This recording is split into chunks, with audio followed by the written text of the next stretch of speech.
Okay. This is Rich Life. Dun dun dun. With the Y. Why? Because nothing's better than doing things for yourself. Nothing's better than feeling good, that's why. Feeling good, that's it. Nothing's better than feeling good. Yeah. That's I why. didn't do my homework or feel good. I did my homework. I hurt my knee. Like an idiot. Not really, kinda. Totally like an idiot. And so I didn't really get to do much yesterday and today, so I had plenty of time to work on this outline. So hopefully I'll be a little better, a little smoother at talking and reading at the same time, which can be quite difficult. How you doing, Blaze? I've been better. It's been a big adjustment week. Just not living the wrench life the way I should this week. Letting my inner bitch win. You can't let the inner bitch win. No, I can't. Well, today... Rather be having a beer. So what happened was I wanted to make a cross-analysis of all the fathers of psychology and generally how they looked at the psyche and, the great problem.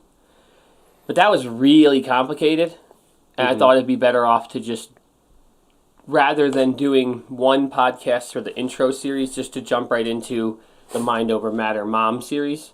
So this is going to be the first Mind Over Matter Mom podcast. So your mind, or your perspective, it isn't really reality.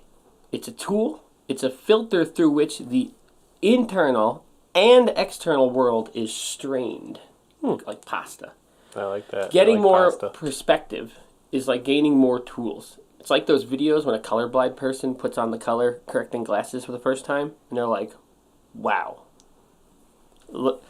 So learning other smart people's perspectives on these things is like giving you a whole nother tool bag, or the tool bag sounds... What do you call a tool bag? Yeah, it sounds a little harsh. A whole nother bag of tools in which you can view your own issues in life, okay? We're going to start in the Mom series by outlining the fathers of psychology, Jung, Nietzsche, Adler, and today we're going to start with Freud. All right? All right. Are you familiar with Freud? I am not. Only from, Peterson quoting him. Well, you know what a Freudian slip is? Yeah. I know of it. Yeah, that's like when you most of the time they're not Freudian slips, but you say something other than what you meant to say, and people can infer that it's your subconscious coming forward. If you want to say, you meet a pretty girl and you want to say, how you doing today, but instead you say something, that's not that, and then she can infer that maybe you were thinking something different than it's just a nice day. Yeah. So what we're going to do here is we're going to first go into Freud's levels of the psyche, right?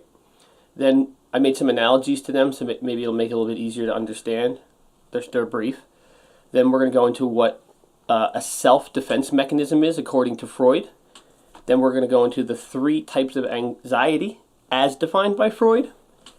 And then what types of defense mechanisms there are in Freud's view. And then we're going to go a little bit to my take on those things, all right? All right. Every one of the big psychologists has like this kind of like overarching, like, because there needs to be a framework that it all nests in. So this is Freud's. Freud's are like a little bit harder to understand because they overlap so much, and it actually requires you to think pretty deeply on your own, like in your own head, on what these things are. But the first one at the very bottom, what Freud calls the id, the ID, id. This is it's the unconscious that seeks pleasure. It's blind desire. It's detached from reality. It's based in its basic primal instincts. It's impulsive. It's satisfactory.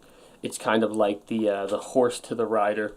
The id is that's all the way at the bottom, right?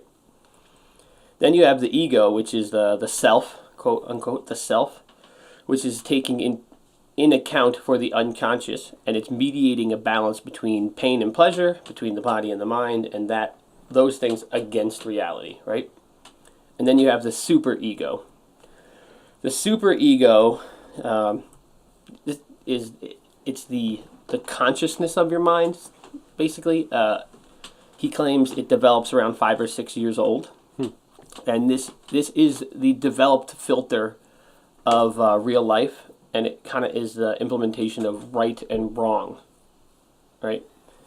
This splits further into the ideal self and the consciousness. The conscious contains ideals, morals, things that exist within the society that prevent people from acting out based on their internal desires. The self-ideal contains images of how people ought to behave according to society's ideals. Those things sound about the same, but so the self-ideal itself is a term that Freud borrowed from his predecessor, Alfred Adler, who's got. Oh, my chair's falling apart. Yeah, both of them are. Adler's got a great view of reality. That'll be the next one we do because I think it's really good. But Adler, the next mom podcast is going to be on Adler. So Adler says the self-ideal is the ideal self, right? Makes sense. But it's essentially the best person you could be. You know, in a Christian view, that's like God. So your superego has these like ultimate version of you could be, and then the other half is kind of like the you trying to kind of do that, right? So here's some of the analogies I made for these three things. The id is kind of like the solitary, vicious, wild beast, right? Mm-hmm. The ego is a collaborative animal, like a platypus. Do they travel in packs? I don't think so. Okay. Oh, that kind of collaborative, not like two stupid animals shoved into one stupid animal. No. Okay. No, that's really funny. No, it's collaborative, because wolves have a social structure. Ah, okay. So they're still really primal, but there's some development there. And then the superego would be based in familial, cultural, religious, social, kind of like software, which is kind of my next analogy. The id would be essentially the raw components of a computer. Inside every computer, every piece of electronics, there's basically the same type of components, right? Mm-hmm. The ego would be the operating software that's communicating with those raw components and then whatever's on the electronic of the computer or the device. And the superego is, we're jumping right over into, it's a web browser, or it's even like Google's search engine algorithm. The society is the internet.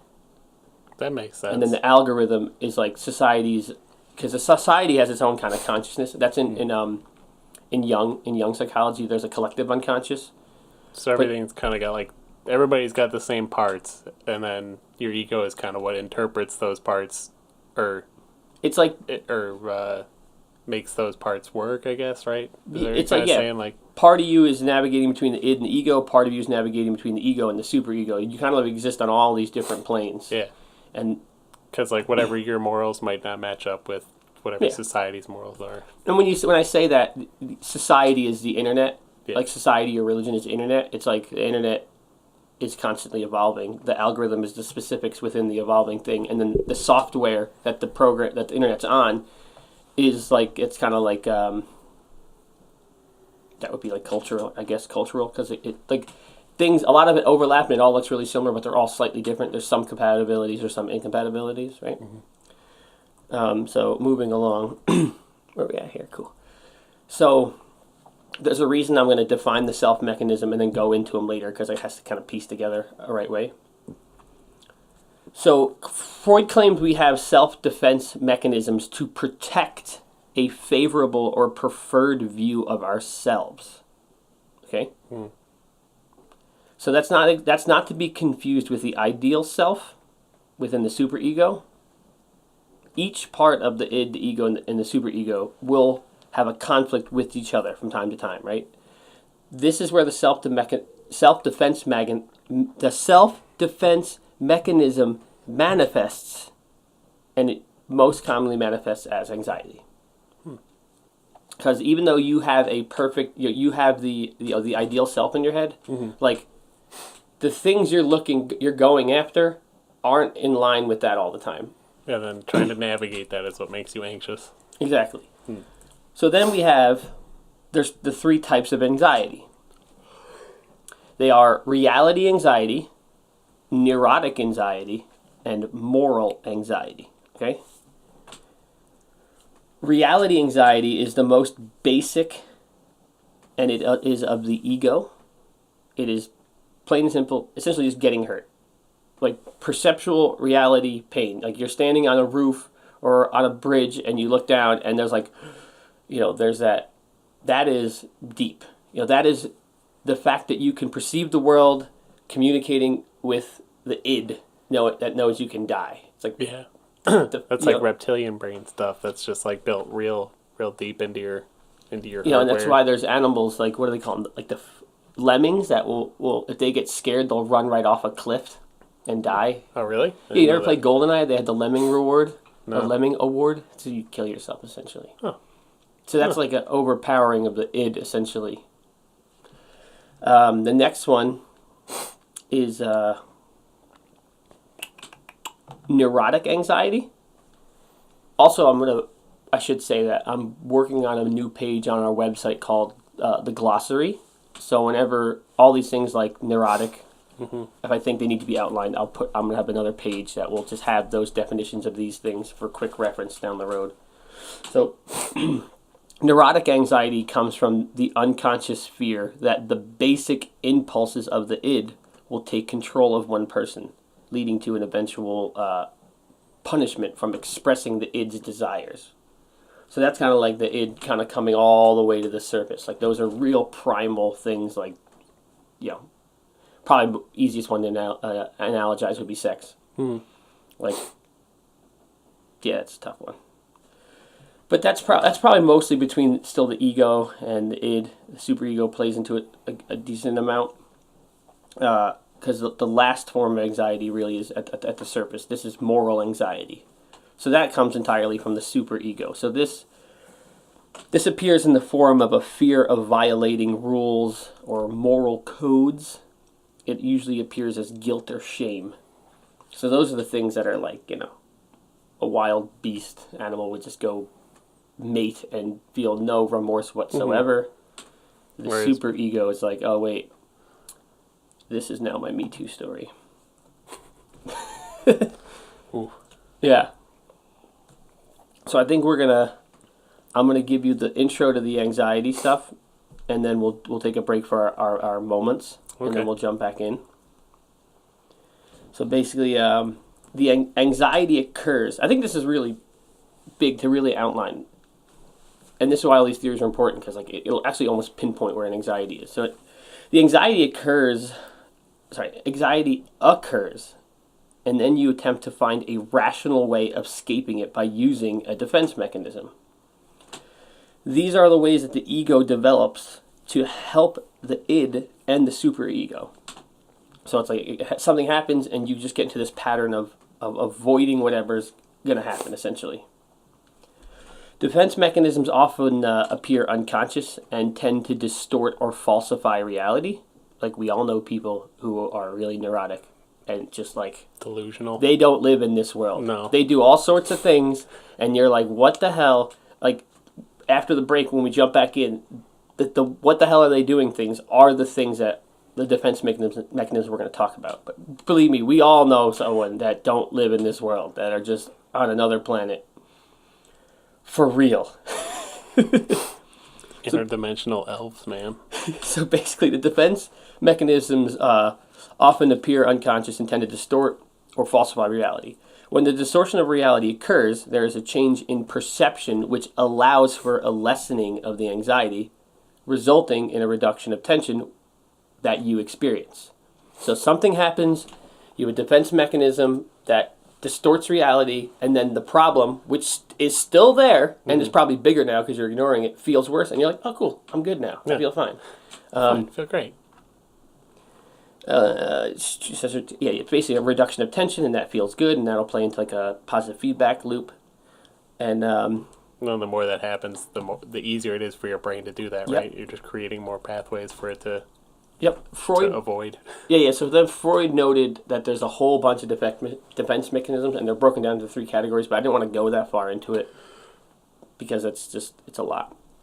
In the next section, we'll go over. I have 10 of them, and we'll talk about each one. And I have some examples, and I want you to bring in some examples that you can think of. Some of them get confusing because they overlap pretty close, but then at the end, there's one defense mechanism which actually is like the correct mechanism, and then I'm going to point out my take on which is the worst, maybe not the worst, the most common one, and the one that resides most within the great problem that we outlined in the last podcast. So now we're going to segue in to our what do we call it? Something moments? Beautiful moments. Beautiful moment. Well, 3 moments. Moments of moments. Do you want to go first? Which one? I got a beautiful moment. Let's go right to it. Yeah. Oh, we all know that. That's Beethoven's 5th Symphony. Pastoral. It's beautiful. It's like poetry. It is like, I can't play two tunes at once, so I can't do that.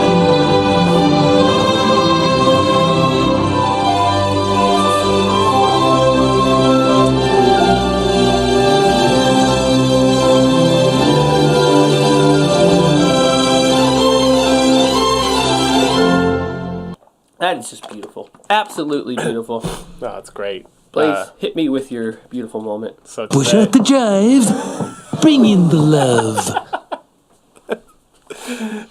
1 high, 2 high. Today I went. It's my girlfriend's birthday, so. Oh, cool. How old? 27. 17 I think. now? Yes.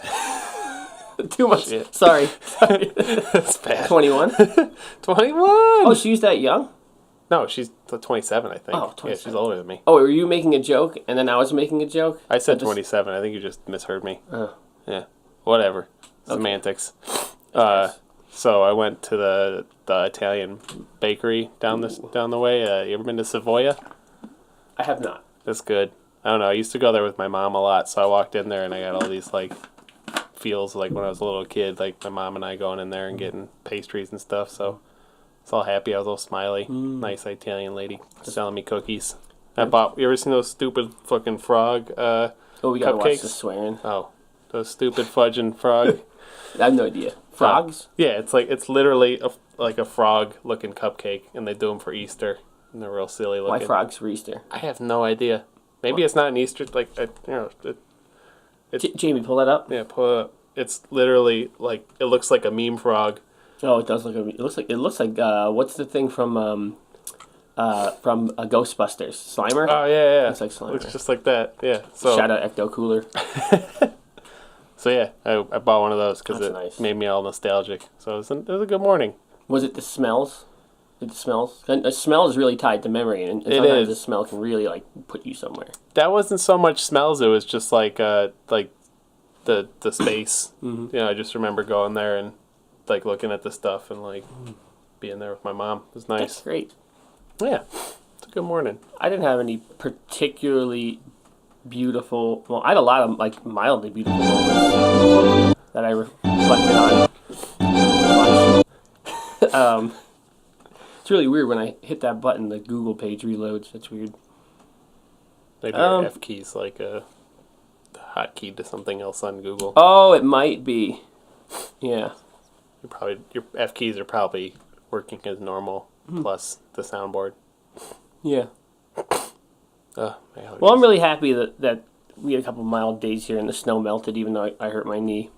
That just the option of going outside is pretty nice. Or not having to bundle up to walk to your car. It's pretty nice. I don't really think I have too great a. It's only been. I thought of a bunch of ones earlier this morning, but I was doing so much I can't remember, so they must not be that beautiful. Maybe I work too much. I need more reflective time. Work-life balance. Yeah. What about you? Do you have any chaotic, anxiety-filled moments, or did you make it through this week all right? I made it through this week all right. No, I made it through week fine, actually, so I'm good, too. Yeah, I don't know.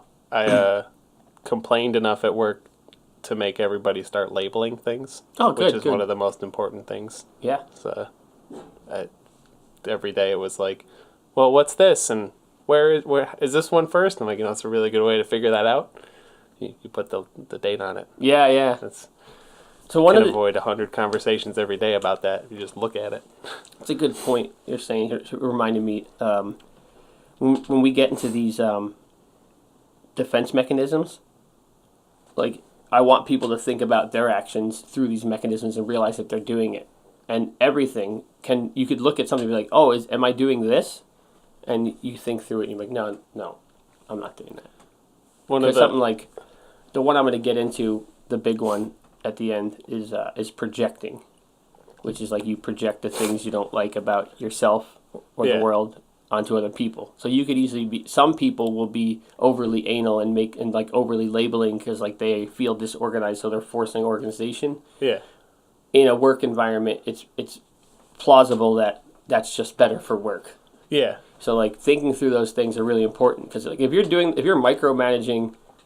Well, that's not even micromanaging, that's just managing. But if you're into the point where you're hypermanaging or micromanaging other people and like your space at home and all these things, that's more indicative of a defense mechanism than just something you do at work. Although commonly people will manifest these things at work and then it's easier to hide it from yourself at work.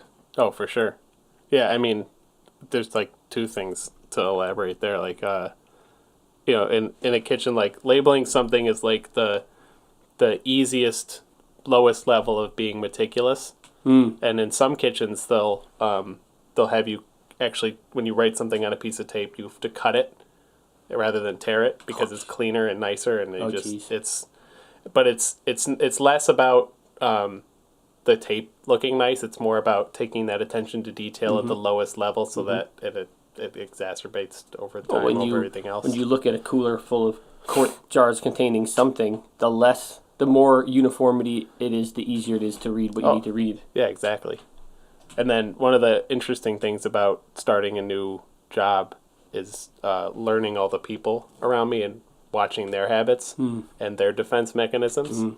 And someone I started working with is his defense mechanism seems to be that he's really opinionated about things and oftentimes about stuff he doesn't know a whole lot about, just to this is something I've been trying to study about, like. Well, I know this is going to be dense, but try to keep in mind what you just said. Yeah. And when we get to the one that is that one, see if you could be like, oh, that's the one. All right. Well, I like that.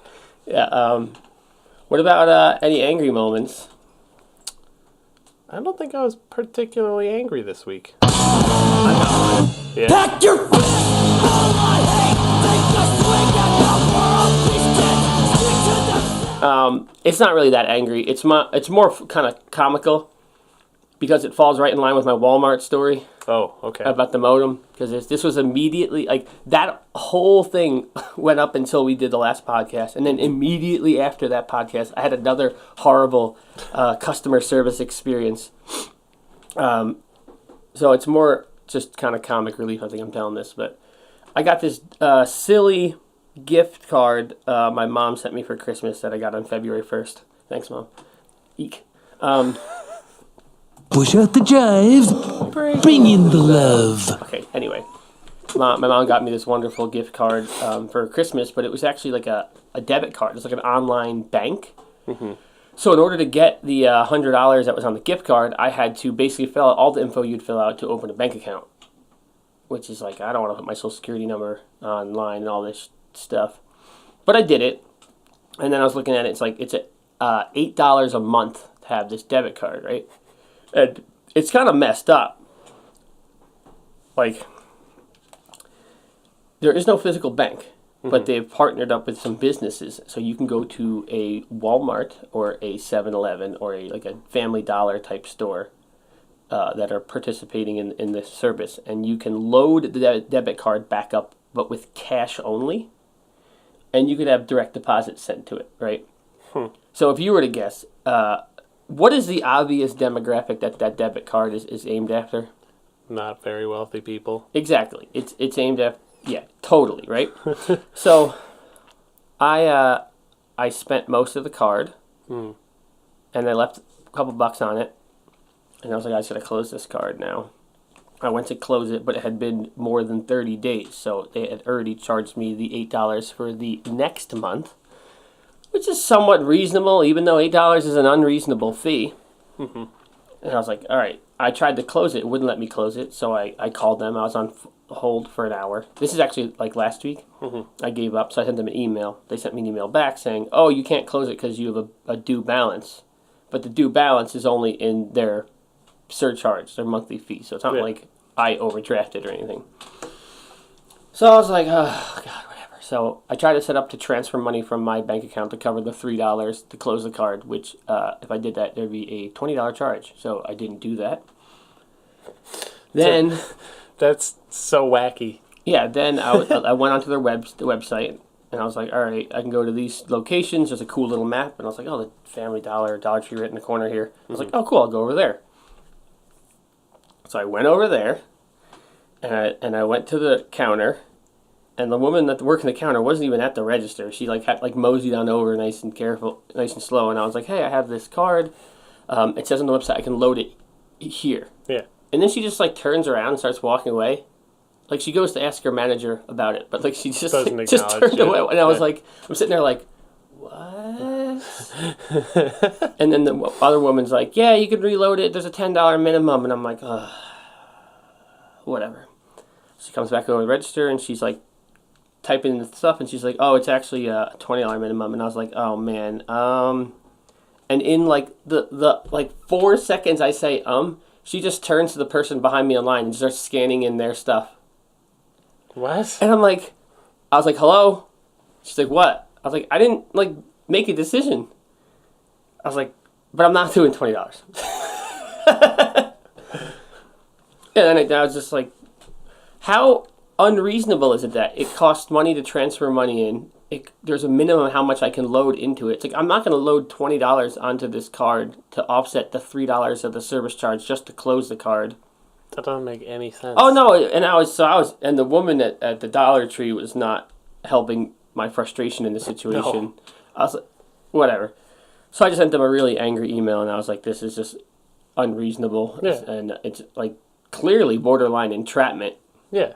So they said they were gonna set the card for closure, and then I checked it and they didn't negative out my balance. I think they just set it for closure so I won't get charged monthly fees, but I think they're trying to make me still pay this $3, which isn't gonna freaking happen. Damn principle of the thing. That's funny. That's ridiculous. Yeah. I saw I don't have an angry moment, but I saw someone having one that really confused me. When I was driving home to my girlfriends from the bakery today, it it's 9:15 in the morning, it's a nice day out, and I'm coming down Culver. I'm at a red light, and I see this dude I see a minivan and a dude behind him, and he's railing on the horn because this dude's not moving as fast as he wants, and I haven't seen someone get this angry over something so menial in a long time. So the guy turns, he's railing on the horn, and I see him turn, he whips his head back, looking at him like he's going to jump out of the car and follow him. Where was this? Culver and Merchants. It's funny. Right after that Dollar Tree thing, I was riding up Culver, and I was at Culver and Bay. Mm-hmm. And when I ride, I just kind of go with the flow or whatever. So, this person was making a left off of Culver onto Bay. Yeah.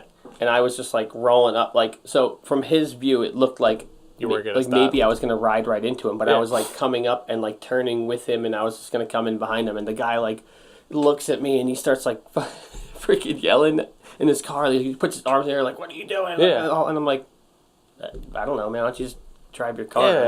What was even weirder is I think he saw me being what the hell is your problem? And he looked at me like I was crazy. I'm like, what is going on? Push out the jive, bring in the love. That's great. I don't get it. Well, that's gonna wrap up the moments section of the podcast there. We're gonna dive back in. Yeah, I had some good moments this past week, but nothing too crazy. So, to jump back in, we went over Freud's The Levels of the Psyche. We went over some analogies for them. We defined the self-defense mechanism. we gave the 3 types of anxiety, which were, I'm going to jump back in. Do you remember what they were? No. Reality anxiety, neurotic anxiety, moral anxiety. Yeah, I wouldn't have guessed those. Yeah. My brain's pretty fuzzy this week. It's like real life pain, negative emotion, or unalignment with society, essentially. Okay? So we'll jump back in. Anxiety occurs when you attempt to find a rational way of escaping it using one of these defense mechanisms. These are the ways the ego develops to help deal with the id and the superego. The defense mechanisms are often unconscious and tend to distort or falsify reality. When these distortions occur, the change in perception allows a lessening of tension around the anxiety or the anxious situation. Right? Okay. So here are 10 of them. We'll go one by one. Like I said, I'm going to give you a rough breakdown, a couple brief examples, see what you got anything personal to add. The first one is the big one. Everyone knows this one. Denial. Mm-hmm. Believing what is true is actually false. Like you're dating someone who sucks, and you stay with them even though you know he sucks, and you just turn a blind eye to it because the defense mechanism essentially is releasing tension from the anxiety of breaking up because you're perceiving that being worse than staying in your situation. Oh, I'm real good at that one. Oh God, the denial is the easiest one to recognize. Like children use denial all the time. They'll be like, "Why'd you just take that?" They're like, "I didn't take that." Like, oh yeah, you didn't? Okay. So the next one is displacement, which is taking out impulses on less threatening targets. So I would say something like you're upset at work or something that happened at work, and you take it out on your romantic partner rather than facing or resolving the issue. So the anxiety would be like you're really stressing out having a conversation with a coworker or a boss. So instead of doing it, you just are an asshole. Damn it. You're just a jerk to your girlfriend or whatever. Yeah. That's also a pretty common one. Common one, especially in restaurants. It's like when you couldn't find the vanilla ice cream and you took it out on your dog. What? Nothing.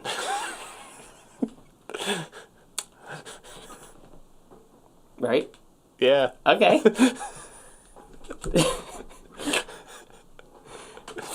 Moving along. Intellectualization. Avoiding unacceptable emotions by focusing on the intellectual aspects. This is what I'm probably most guilty of.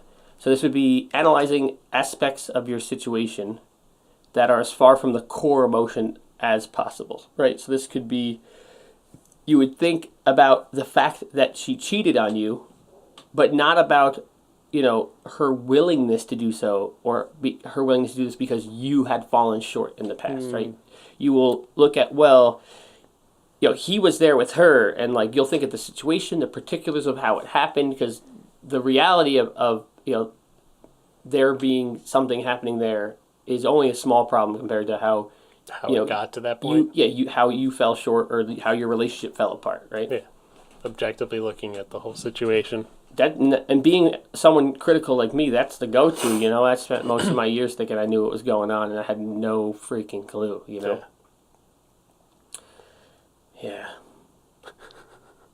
It's a good one. Anything to add on that? I don't know, you're right, they are kind of similar, so I'm trying to think of the right situations for it. I got a lot of stupid relationship anxiety stuff. Yeah. So here's the next one. This is actually the big one. Projection. Such attributing uncomfortable feelings to others. This is just so common. So this is obviously playing the blame game. Oh, it's mom's fault. It was her fault. Mm-hmm. It was my parents got divorced. That's the problem. It's our, people will blame their fatness. I heard your dad went into a restaurant. They'll blame their weight on environmental factors. I was just listening to Candace Owens has her own podcast, and they're talking about issues within the black community in America, and the guy she was talking to was saying he was saying that the government intentionally puts bad, cheap food where poor African American people live. Like like that is a lot of people will do projection when it comes to their diet. Oh, I'm just busy. I don't have time. It's like it's too expensive. It's like it's the government's fault. I got bad genetics. It's like, well, it's yeah. You seen that picture where it's like a couple like real fat people and they got like a little mini fridge full of like 2 liters of cola and they're like, this is where I keep my genetics. Projection is really the big one in my opinion. Everyone could you could talk for an hour just on people and even, well, you could talk easily for hours about people and their projections. And the reason I think this is the big one is because it's so hard to see your own projections. Oh, yeah. That's something a random cook told me years ago. Was like, you know why you hate that about that person? Because you do that. Oh, geez. And it's like, most of the time when you're upset about something that you see, it's probably because you do it. So you hate it. What you were talking about before that I touched upon was the projection. Like, you could look at that behavior, and it's really important to look at behaviors you have that are kind of like manic like that are just like real compulsory or whatever, and to try to be like, well, why am I doing that? Yeah. And analyze it, and then even if you're pretty sure that you're fine and you're not doing that, just to think through it and be like, oh no, I'm good. Yeah. No, I mean, and revisit it. I'm definitely overly organized, especially in a work sense, and that's rolled into my personal life just because. I wouldn't say you're overly organized until the time you spend organizing passes the time you gain by being organized. Yeah. Yeah, we talked about that. Was that on the podcast or at the bar? Same thing. Yeah, exactly.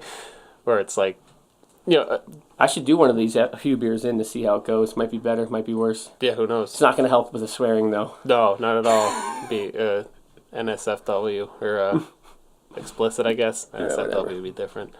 But,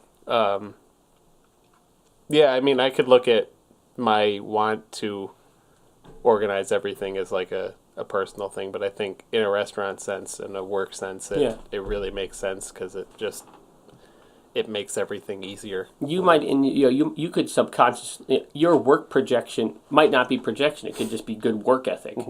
But then the fact that you have that work ethic can really enables you to use that as a projection in other realms of your life, because then you hide it even better from yourself then, because it's not like it's a behavior that manifests in a couple different places, and some of it is a defense mechanism and some of it's just a good work ethic.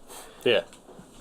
I have a Carl Jung quote here which backs up Freud's projection theory here, whatever. He says, projection is one of the most common psychic phenomenon. Everything that is unconscious in ourselves, we discover in our neighbor, and we treat them accordingly.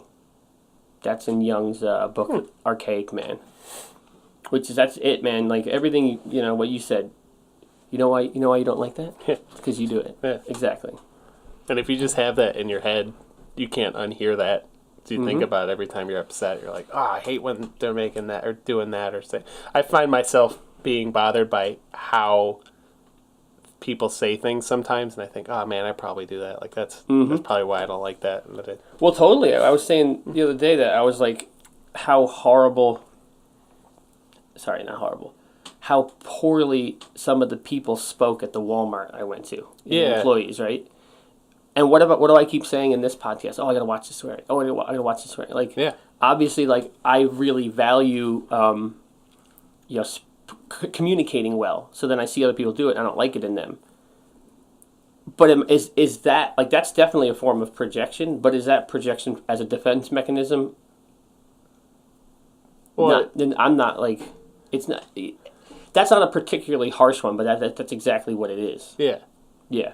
I mean, I guess is it a defense mechanism in that it protects you from making that mistake and feeling the anxiety about that again? Because it doesn't seem like, I mean, all this is what's the word? Like you're laying this out like the defense mechanism is a bad thing, but it might just be like brain safety. It could be both.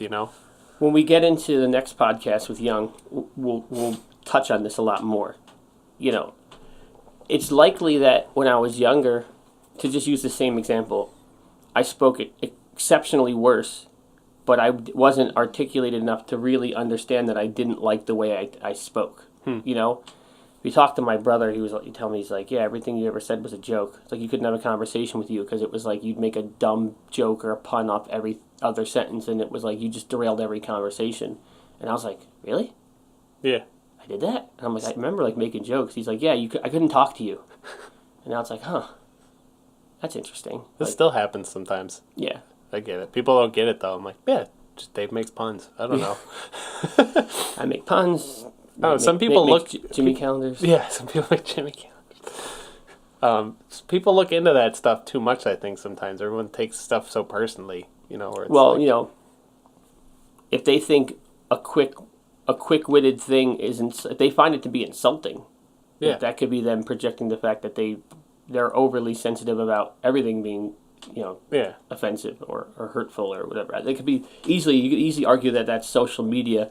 People are so hypersensitive to critical things because all you get is positive things. So then when I say something quick-witted and they think it's insulting, they're like, my feelings! Yeah. Ow, my freaking feelings! I need my safe space. Yeah. But, yeah, so maybe now with the projection and the language thing, maybe I'm far enough down the road where I have built up the values around why I think language is good, because I realize that speaking well moves me toward my goals. Like, and there are very few things that move you toward your goals is efficiently as being able to speak. So then when I see other people speak poorly, it's probably less of a defense mechanism as it's now like really an understanding of reality. Yeah, and understanding of where you were when you may have spoke like that and how detrimental it is. Because, I mean, it's invaluable to be able to speak well. Oh, yeah. One of the things my mom would always say when she would deal with customer service, like she'd always, you know, she flies a lot and would, I don't know, you have to deal with all kinds of buying stuff online and flying a lot. You deal with a lot of stupid customer service things, and you know, she'd always be like, just be as nice as possible, no matter how frustrated you are with like the guy at Verizon. It's not their fault. They're just answering the phone. If you're nice and you like work your way through, you can get whatever you want. You know, Maybe. not always, but like it helps. Yeah, I guess. You are fake news. Maybe. That's, I don't know. That's how I get doctor appointments real well. Maybe, or they just want your money. That's All right, true. so we've done denial, displacement, intellectualization, projection. Now we're moving along. Rationalization, creating false but believable justifications. So this could be somewhat tied in with intellectualization. Like you could use intellectualization to get to rationalization. Like say, like an example could be, I quit my job because my boss was treating me poorly, but the reality might have been, you know, Maybe you sucked at your job. exactly. Maybe the reason. Well, why was he being harsh on me? It's like, oh well, maybe because I was coming up short at work. But he could rationalize it, like, well, I quit because my boss is a dick. Yeah. Pretty easy. There's a guy at my old job now that my chef was telling me about. It was like that. He was getting very flustered and frustrated because everything was hard and everyone was like nice to him or whatever. And it's like, you're just not good at your job. If you do your job better, everything will be better. Yeah, with rationalization will happen a lot with relationships, you know. Could happen with just how you're rationalizing. You know, some people, like, the girl leaves you and you have her on such a pedestal in your head, you won't even be honest with, you know, she might say, like, yeah, well, you're a bum, so I'm leaving. Yeah. And you could be like, oh, you're just silly. You know, you just feel like you could rationalize it on all sides. People love to rationalize. Because the thing with rationalization is you're tricking yourself into believing that you're actually looking at the problem, because you're looking at some of it, but just not the worst one, I guess. That's a big one. The next one is also kind of similar. It's reaction formation.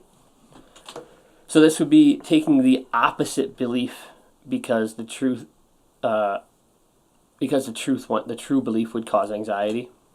So this would be like the extreme version of rationalization.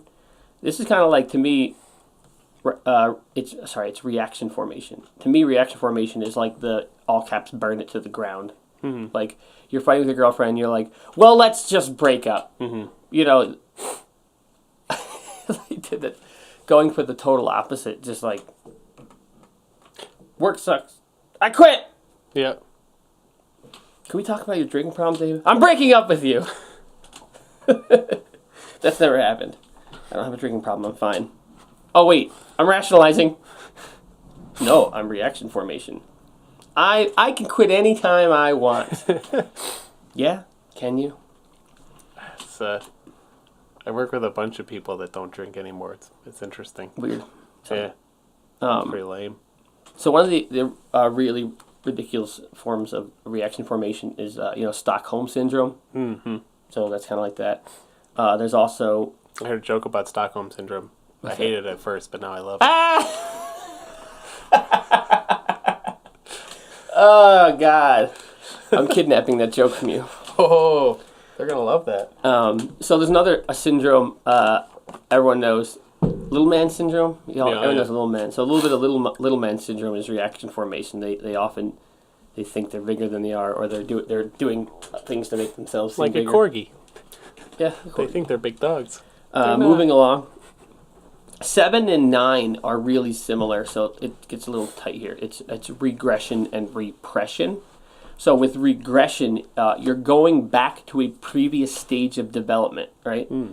So it's in response to an anxiety of, say a promotion or an additional responsibility at work, you will choose to actually regress down to another position just so you don't have to deal with the anxiety of being offered more responsibility. Like, I could say in my riding, my BMX riding, there's some regression there. It's like, I say it bluntly, like, I'm not going bigger, higher, faster, further. Mm-hmm. That's just, that's scary, there's risk involved, but those are actually, to go back to the beginning, those are the, what were those ones? Hold on, those are reality anxieties. Mm-hmm. It's the neurotic anxieties that are the issue, really. So, I'm not going to do the big scary tricks anymore. I'm not going to go faster because it's not worth it. Yeah. Okay, I get it. I never did them in the first place. Touche, sir. So regression could also be like, you'll see this, they're like people that they're, quote, choosing to be single. They're like, you'll see a lot of young girls do this, being like, single and proud, or like, they'll be like, I'm better than dudes, or they'll do all these things of regression to be like, because the anxiety of the relationship has, obviously there's probably some sort of neurotic emotion tied to a previous relationship where they're like, they look at a relationship and all they can see is that there's all this heartache and pain in my life. There's been heartache and pain. Exactly. So, regression's a big one. Repression is a little bit different. Gary and I were having a conversation about repression the other day, but I don't remember it because I repressed the conversation. Oh, see what I did there? So repression is pushing uncomfortable thoughts out of conscious awareness. Right? Just pretending they're not there. So repression is like you're trying to get it out of there, but you kind of know. Like, they're not completely repressed. Like, there's part of you that's kind of like if you were to get real honest with like that one best friend, a couple drinks in, you're like, okay, I'll take it. It's like the next one down is suppression, where they're like you literally manage to force them entirely out. This is what Gary and I were actually talking about, whether there's a line between suppression and repression. In suppression, you're consciously forcing unwanted thoughts out of awareness. So in that one, it's like, can you repress things so much that you truly forget they happened? So that would be like, going back to the work analogy, say your boss offered you a promotion and you're like, you would straight up deny it and you're like, oh, I'm not capable of doing that. Like, that would be, in this theory, like, you repress something so much into it's suppressed. So instead of regression, you could stay in your position at work, and then when you're offered the job, you truly believe you're incapable of doing it. Like, in regards to my doing scarier bike tricks, it's not suppression. Like, I know I'm capable of doing it. I know it's regression because I'm choosing not to do it because the anxiety about the fear in doing it. I have a lot of that in my bike riding too, where I am fully capable of doing a whole lot more than I do, but I'm too afraid. Like, the the weighing the Yeah. when I'm weighing the risk versus reward, and I'll psych myself out. I've always psyched myself out too hard because I always think too much. Putting about these it, into the reality anxieties is a good way to make analogies, because like I just said a second ago, it's the neurotic anxieties that are the real problem for people. Mm-hmm. It's like, yeah, the moral ones and the moral and neurotic ones. The reality ones aren't that really a big deal. Yeah, so keep moving here. We've done denial, displacement, intellectualization, projection, rationalization, reaction formation, regression, repression, and suppression, and we come down to well, actually, before I get to number 10, I wanted to also point out another really, really, really, really common suppression, which is people who don't want to think about their loved ones dying. They're like, they won't even... Maybe that's more repression, because they know it's going to happen, but they're just like, ah. Yeah. So I guess that's more repression than suppression. So I think I got that kind of wrong. Yeah, I mean, there's really no way you can, as a human, like, pretend that no one's gonna die. Like, Yeah, there's I don't some know. part of you that knows. We'll get for to the sure. dying soon, though. Sweet. So Can't now, wait. the last one, number 10, is sublimation. Sublimation. So this is redirecting wrong urges into socially acceptable actions. Redirecting wrong urges into redirecting wrong urges into redirecting wrong urges into socially acceptable actions. There you go, champ. Jesus Christ. When I used to do the vlogs, that's how I would be with almost all my sentences, and I'd cut out all the bad ones. So these defenses are...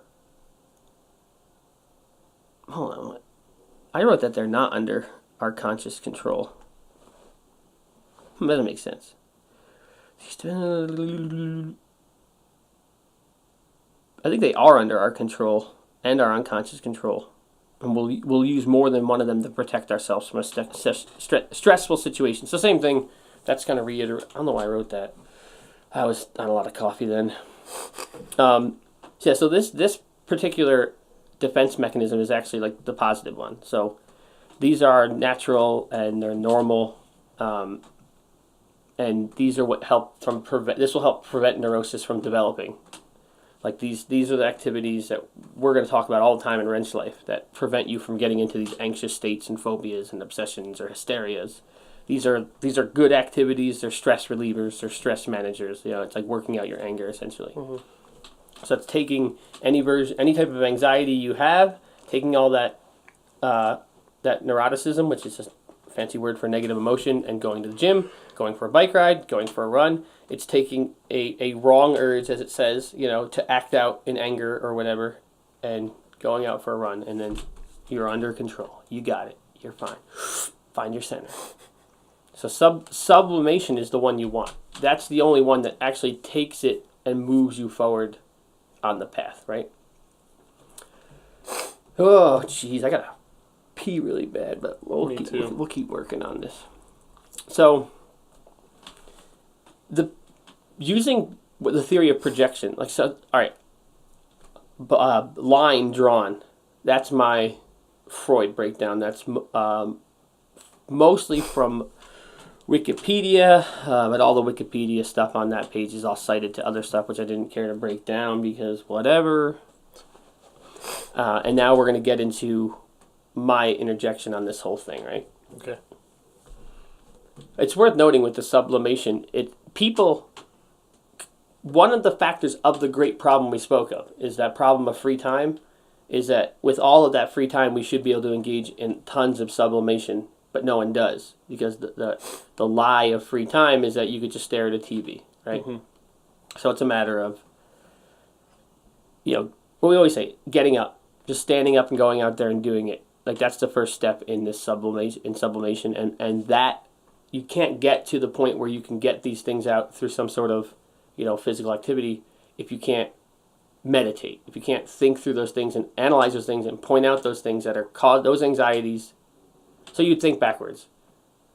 Am I doing one of these 9 negative defense mechanisms? Well, here's 3 things that could be that way. Well, are those in response to, the type of anxiety that needs to be faced, or is it just a reality anxiety like I'm going to fall off the cliff and die? Most likely you're not going to fall off the cliff and die. Then, so like I said, projection I think is the most useful tool, is analyzing all the things that you dislike in other people and in parts of the world and all the things. Like, what are those things that drive you nuts? Are you projecting them on other people? We should strive to be critical of what we dislike and what we project onto others, especially when it comes to others. Like, especially.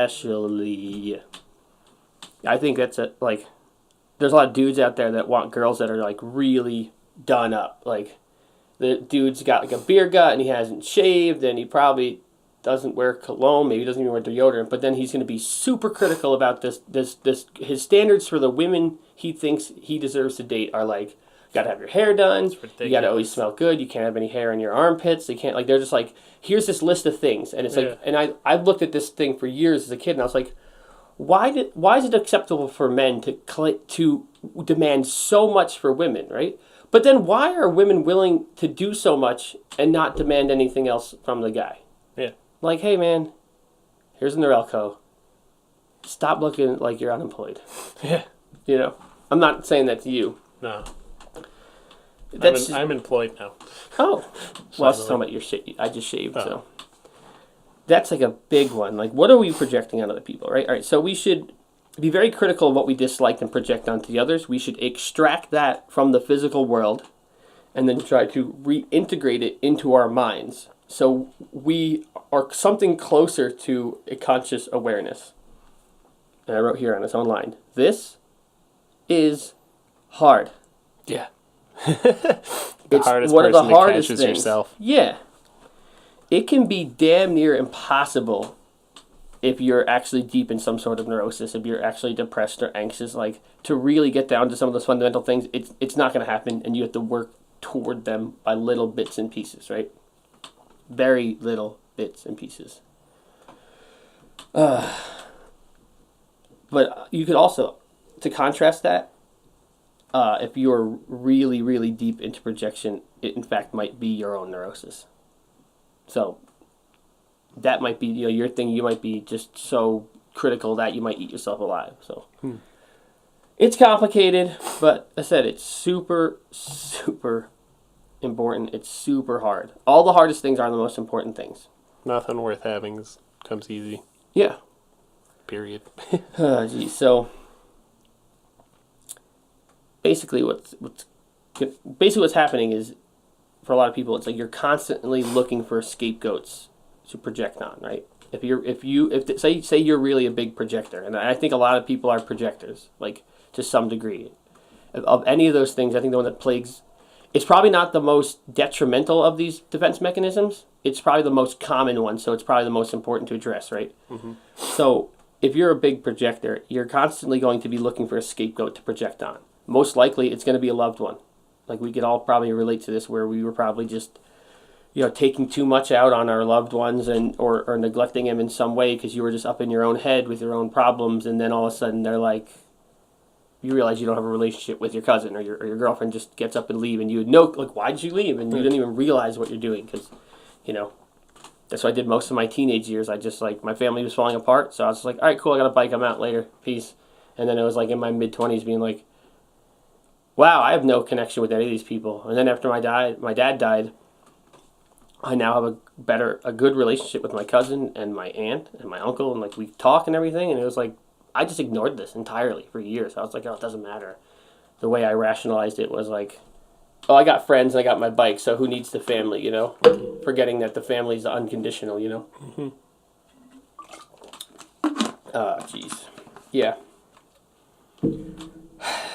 So we can all relate to that, looking for a scapegoat, right? If you're honest with yourself, you can relate to it, right?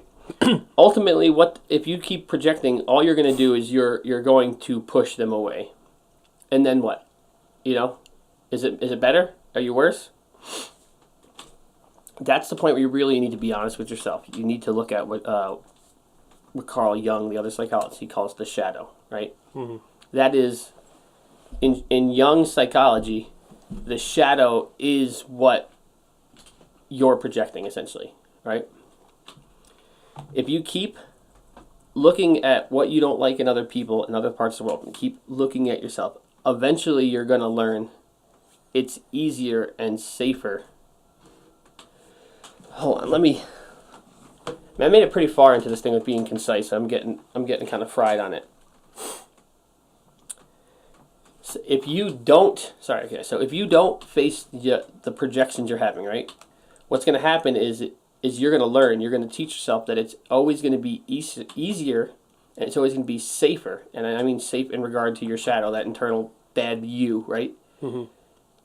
It's going to be easier and safer for you to keep projecting, to hide yourself from the darkest parts of you. Ultimately, what you're going to do, ready for this, is you're going to project onto an entire group of people. Because if you keep pushing people away, you're going to look for something that's not going to go away. That's when you choose a group of people to abstract and then project onto them, not the individual. Right? And that choice is pretty simple because it's a solution. It's like it gives you a nice big wide screen for you to project on, and that screen's not going to get up and leave from your life. So I'm going to kind of pull in here. I'll get a little political here. I'm going to do some hashtags here. Hashtag collectivism, hashtag identity politics, hashtag intersectionality, hashtag reactionary feminism, hashtag Black Lives Matter, hashtag Blue Lives Matter. Every one of those things are collective projections. It's people are mad, they have all these problems in their life, and then someone's like, hey, here's a group you can abstract and you can project on. And then you're like, boom.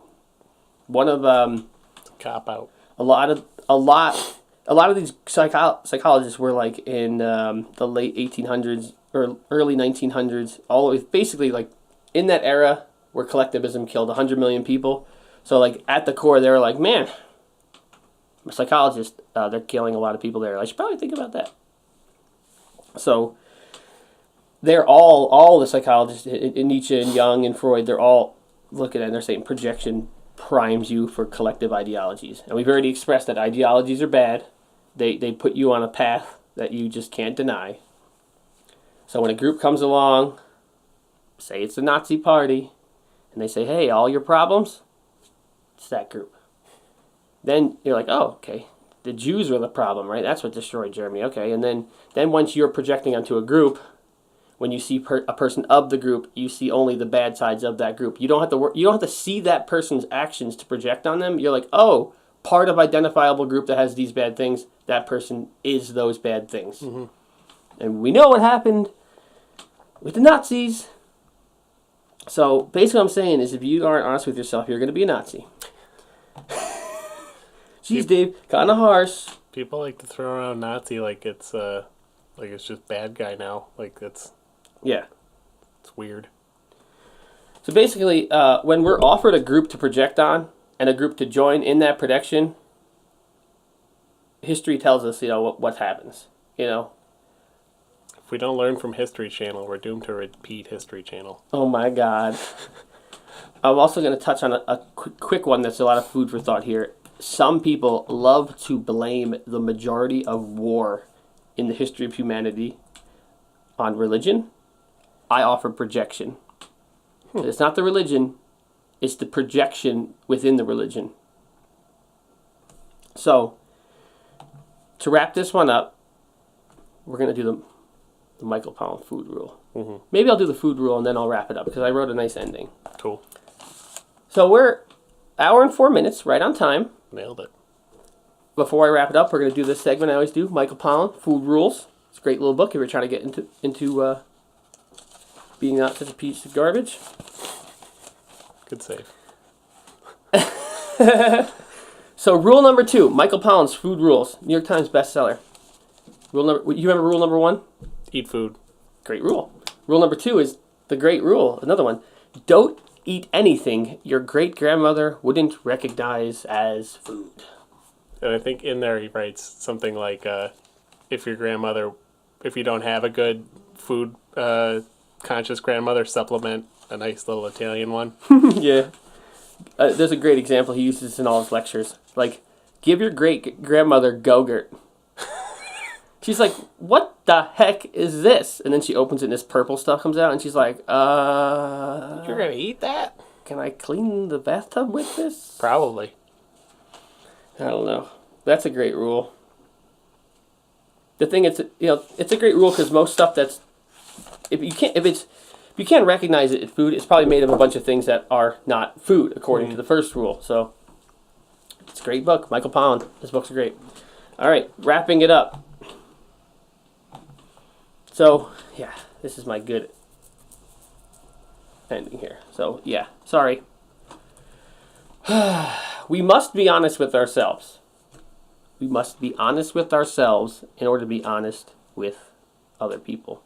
And we must be honest with ourselves before we can be honest with other people. So the individuation process, that's Carl Jung, includes the shadow, which we touched upon before. Jung believed that if we didn't answer the question of projection of the shadow on an individual level, the only outcome would be wars. So I'm going to end it on a Jung quote, because the next podcast will be about Jung and his process of individuation, right?